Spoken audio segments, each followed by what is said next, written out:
Bienvenue à l'école des titans, l'école faite pour regrouper les gens qui se trouvent au-dessus du soleil et des étoiles, les futurs grands leaders. Alors, si vous êtes concerné, n'oubliez pas de vous inscrire à la chaîne. Nous continuons ici notre petit cours d'autodéfense intellectuelle. C'est votre pilote Océane aux commandes pour vous parler aujourd'hui de l'ambiguïté des mots.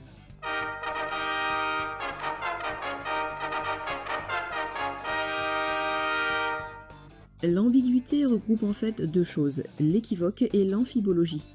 Un mot équivoque est un mot qui peut avoir plusieurs sens, et dont les comiques jouent particulièrement. Prenons cet exemple.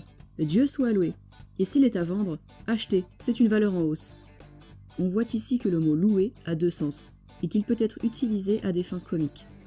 Et voici un autre exemple qui sert plutôt à embrouiller. Il est dans l'intérêt de cet enfant d'apprendre le chinois. Dans cet exemple, l'intérêt peut tout aussi bien signifier que cet enfant est intéressé par le chinois, ou alors qu'il va tirer un profit d'apprendre le chinois.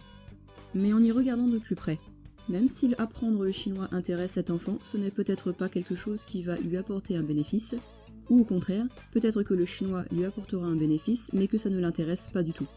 Voilà donc ce que cela signifie d'être équivoque. Passons maintenant à l'amphibologie. L'amphibologie est l'art d'avoir des interprétations multiples, de ne pas être clair. Prenons par exemple cet énoncé. 100 policiers ont surveillé 50 carrefours dangereux qui ne l'étaient pas jusqu'ici faute d'effectifs. L'énoncé n'est pas clair. On ne comprend pas si ces carrefours n'étaient pas dangereux ou pas surveillés. Les gens qui liront cet article pourront donc avoir deux interprétations différentes. L'amphibologie est un art bien utilisé par les charlatans. Voici un petit exemple de l'histoire. Le roi Crésus avait consulté l'oracle de Delphes afin de savoir s'il sortirait vainqueur d'une guerre contre les Perses. Le royaume perse était séparé du sien par le fleuve Halis. Le roi reçut la réponse suivante. Si Crésus traverse la Lys, il détruira un grand empire. Crésus comprit qu'il serait vainqueur, mais cette prédiction est ambiguë. Crésus fit la guerre, convaincu qu'il allait l'emporter. Il fut vaincu. Fait prisonnier par le roi de Perse, il envoya des messagers pour se plaindre à l'oracle de sa mauvaise prédiction. L'oracle lui fit alors cette réponse.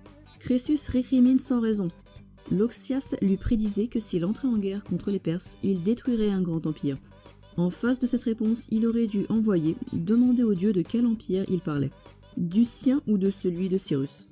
Il n'a pas compris ce qu'on lui avait dit, il n'a pas interrogé de nouveau.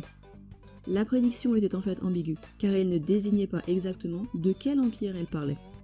Voilà tout pour ce chapitre, je vous invite à vous abonner à la chaîne pour participer au prochain, l'accentuation. Sur ce, je vous souhaite une excellente matinée, une excellente journée et une excellente soirée.